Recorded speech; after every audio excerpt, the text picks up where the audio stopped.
Hello everyone, welcome to rural academy. मैं हूं सुनील। तो पिछले क्लास में हमने रेशनलाइजिंग टॉपिक को कवर करा था, जिसमें हमने सिंपल सिंपल बेसिक एग्जांपल्स लिए थे, है ना। वैसे एग्जांपल्स लिए थे जिसके डिनोमिनेटर्स में हमने सिंगल रेशनल नंबर को रखा था। लेकिन आज की जो क्लास है ना, वो भी उसी रेशनलाइजेशन से रिलेटेड है, लेकिन इस बार हमने डिनोमिनेटर्स में टू अलग अलग नंबर्स को लिया हुआ है ना। तो इस तरह के क्वेश्चंस को हम किस तरह से सॉल्व करेंगे, चलिए इसके ही चर्चा हम करने वाले हैं इसमें। तो हमारे पास है क्वेश्चंस, क्या करिए, रेशनलाइज द डिनोमिनेटर ऑफ 1/3 + √2। तो सबसे पहले तुम जानेंगे इसके रेशनलाइजिंग फैक्टर क्या है ना। तो हमने आपको बताया था, है ना, इसके रेशनलाइजिंग फैक्टर क्या होने वाले हैं, आर एफ क्या होने वाली है। अगर यहाँ प्लस होती थी तो हम क्या करते थे, सिर्फ माइनस डाल देते थे, है ना। अब हमें रेशनलाइजिंग फैक्टर मिल चुकी है। अब हम न्यूमरेटर्स और डिनोमिनेटर्स को क्या करेंगे, दोनों को इस रेशनलाइजिंग फैक्टर से क्या करने वाले हैं, मल्टीप्लाई करने वाले हैं। तो हमारी क्वेश्चंस क्या गिवन हमें, 1/3 + √2। अब हम क्या करेंगे, इसे इसके जस्ट अपोजिट प्लस है तो -3 - √2। अब 3 - √2 है ना, न्यूमरेटर्स और डिनोमिनेटर्स को दोनों को हमने माइनस करा, है ना, 3 - √2 से। अब हम 3 - √2 को जब 1 से मल्टीप्लाई करेंगे तो क्या रिजल्ट में कोई असर पड़ेगी, नहीं, वही चीज़ हो जाएगी हमारी 3 - √2। अब बाय नीचे क्या देख रहे हैं, अगर हमने इसे ए माना तो और इसे बी माना तो क्या हो गई a + b। तो ये क्या हो जाएगी हमारी a - b। और आप जानते हैं a + b × a - b क्या होती है हमारी, है ना, a² - b² के इक्वल होती है ना। तो a किसे माना था हमने, 3 का स्क्वायर a² हो गई, -b², b क्या माना हमने, √2, तो √2 का स्क्वायर हो गई। रिजल्ट क्या आ रही है हमारी, 3 - √2/3 का स्क्वायर 9, √2 का स्क्वायर 2, और क्या हो गई 3 - √2 अपॉन क्या आ गई 7। हमने क्या देखा यहाँ, जो हमारी डिनोमिनेटर्स जो थी, है ना, जो ओरिजिनल फॉर्म में थी वो किस में कन्वर्ट हो चुकी है, रैशनल फॉर्म में कन्वर्ट हो चुकी है ना। अब हम बोल सकते हैं क्या, हमारी रैशनलाइजेशन यहाँ कंप्लीट हो चुकी है। चलिए हम इसी तरह के और एक एग्जांपल्स को डील करते हैं, है ना। बस हम क्या करते हैं, थोड़े से इसमें डिजिट की चेंजिंग करते हैं।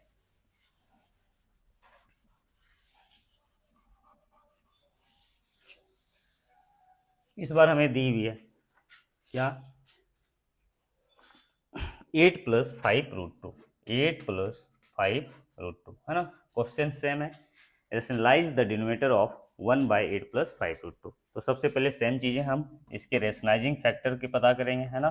तो क्या हो जाएगी इसकी रेशनलाइजिंग फैक्टर, प्लस है ना, तो हम सीधे क्या ले लेंगे, सिर्फ माइनस कर देंगे, 8 - 5 √2 कर लेंगे, ठीक है। अब हम क्या करेंगे, इस 8 - 5 √2 से न्यूमरेटर्स और डिनोमिनेटर्स दोनों को मल्टीप्लाई करने वाले, है ना। तो 1/8 + 5 √2, है ना। न्यूमरेटर्स को भी हमें मल्टीप्लाई करना है किससे, 8 - 5 √2 से, और डिनोमिनेटर्स को भी माइनस करना है 8 - 5 √2 से, है ना। दोनों को मल्टीप्लाई करा हमने। तो जब इसे हमने 8 - 5 √2 को हमने 1 से मल्टीप्लाई करा तो कुछ चीज़ें चेंज होगी क्या, कुछ नहीं चेंज होने वाली, 8 - 5 √2 ही हो जाएगी, है ना। नीचे क्या देख रहा है, हम देखा हमने, अगर इसे हमने a माना तो ये क्या हो गई b, a + b, ये क्या हो जाएगी a - b। फिर से वही आइडेंटिटीज, है ना, a + b × a - b क्या होती है, a² - b²। मतलब हम लिख सकते हैं क्या, a² का मतलब क्या, 8 के स्क्वायर, -b² का मतलब क्या, 5 √2 के होल स्क्वायर, है ना। चलिए इसके सॉल्यूशंस करते हैं, 8 - 5 √2 बाय 8 का स्क्वायर क्या, 64, -5 √2 के होल स्क्वायर क्या होंगे। तो थोड़ी देर के लिए आप देखो, तो 5 √2 × 5 √2, है ना, ये वाली मल्टीप्लाई मैंने आपको बता चुका है। तो 5 × 5 क्या हो जाएगी 25, और √2 × √2 क्या हो जाएगी 2, 25 × 2 क्या हो जाएगी हमारी 50, है ना, 50 हो गई। 8 - 5 √2 अपॉन 64 में 50 घटाए कितनी रिजल्ट आई, 14, है ना। हमने क्या देखा, हमारी जो डिनोमिनेटर्स थी जो ओरिजिनल फॉर्म में थी वो रेशनल फॉर्म में कन्वर्ट हो चुकी है। इसका मतलब हमारी जो रेशनलाइजिंग, है ना, रेशनलाइजेशन की प्रोसेस थी वो कंप्लीट हो चुकी है, और यही इसकी क्या है, आंसर है। चलिए हम और भी बेहतर वाले एग्जाम्पल्स को डील करने की कोशिश करते हैं।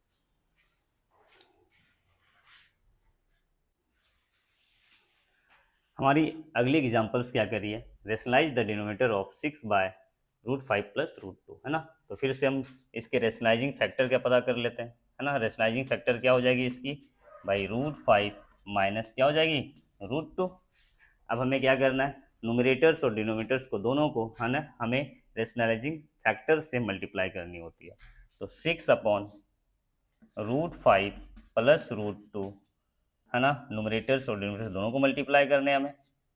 √5 माइनस √2, नीचे भी मल्टीप्लाई करने हैं हमें √5 माइनस √2 से। तो हम क्या देख रहे हैं भाई, है ना, ऊपर वाली चीज़ों को आप मल्टीप्लाई ना ही करें तो बेहतर है, क्योंकि नहीं तो आपको लास्ट में कॉमन लेनी पड़ जाती है ना।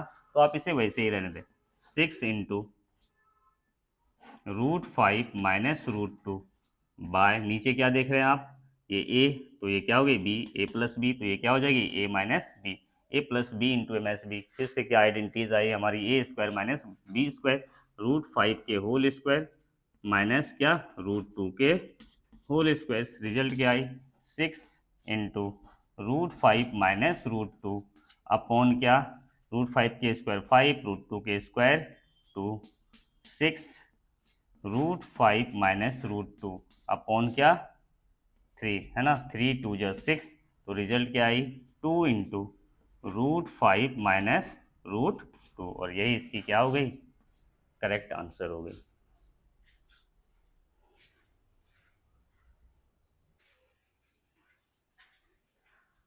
तो हमारी अगली क्वेश्चन क्या है, rationalise the denominator of 6 minus 4√3 by 6 plus 4√3, है ना। हमने सारे अलग अलग तरह के एग्जाम्पल्स को कवर करा, और ये हमारी क्या होने वाली है, लास्ट एग्जाम्पल्स होने वाली है। तो क्या देख रहे हैं हम, इसके रेशनलाइजिंग फैक्टर क्या होंगे भाई। सबसे पहले तो हम रेशनलाइजिंग फैक्टर का पता करते हैं। तो नीचे डिनोमिनेटर्स में क्या देख रहे हैं हम, 6 प्लस 4√3, तो जस्ट इसका, है ना, प्लस है तो आप माइनस कर दो, 6 माइनस 4√3, ये इसकी क्या हो गई, रेशनलाइजिंग फैक्टर हो गई। अब हमें न्यूमरेटर्स और डिनोमिनेटर्स को फिर से मल्टीप्लाई करनी है रेशनलाइजिंग फैक्टर से। तो 6 माइनस 4√3 अपॉन 6 प्लस 4√3। अब हमें इसे, इसके न्यूमरेटर और डिनोमिनेटर को दोनों को मल्टीप्लाई करने हैं, 6 माइनस 4√3 अपॉन 6 माइनस 4√3, है ना, मल्टीप्लाई करना। अब आप क्या देख रहे हो यहाँ, अब अगर गौर करो तो आपको क्या मिल रही है, अगर हम इसे a माने, है ना, तो ये क्या हो गई, इसे मान लिया हमने b, a माइनस बी, तो ये भी क्या हो गई, a माइनस बी। अब आप देख रहे हैं a माइनस बी गुना a माइनस बी क्या होती है, a माइनस बी के क्या हो जाएगी भाई, a माइनस बी के क्या हो जाएगी, होल स्क्वायर हो जाएगी। नीचे आप क्या देखो, आप अगर इसे a मानो तो ये क्या b, a प्लस बी, तो ये क्या हो जाएगी a माइनस बी। ये क्या हो रही है भाई, a² माइनस b² हो जा रही है ना।